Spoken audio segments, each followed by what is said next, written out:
कराची पहले city of lights कहलाता था, लेकिन अब सिटी ऑफ करप्शन बन चुका है। बीआरटी तो मालूम ही नहीं कि कब मुकम्मल होगी। येलो लाइन में वर्ल्ड बैंक ने हुकूमत को रंगे हाथों पकड़ लिया। MKM रुकन मुआज महबूब का सिंध असम्बली में खिताब, कहा कि कराची वाले डाकुओं के रहमो करम पर हैं। 21,000 से ज़्यादा गाड़ियाँ छीन ली गई। पंजाब में नौजवानों के लिए 40 अरब रखे गए। हमारे 27 शहरी गटरों में गिर कर जाम बहक हो गए।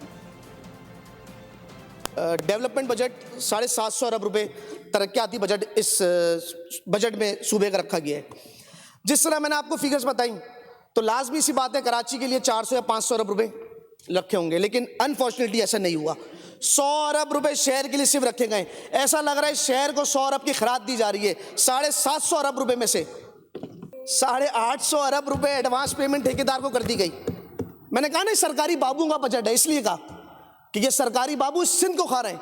वो एक प्रोजेक्ट डायरेक्टर और एक प्रोक्यूरमेंट मैनेजर 8.5 अरब रुपए दे दिया उसको और एक पोल नहीं लगा।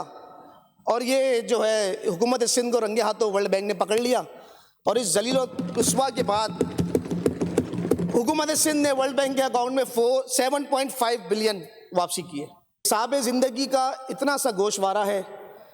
इस बजट में कराची को नजरअंदाज करके देखा तो सब खसारा है। सब्सक्राइब करें और बेल दबाएं ताकि कोई खबर रह न जाए।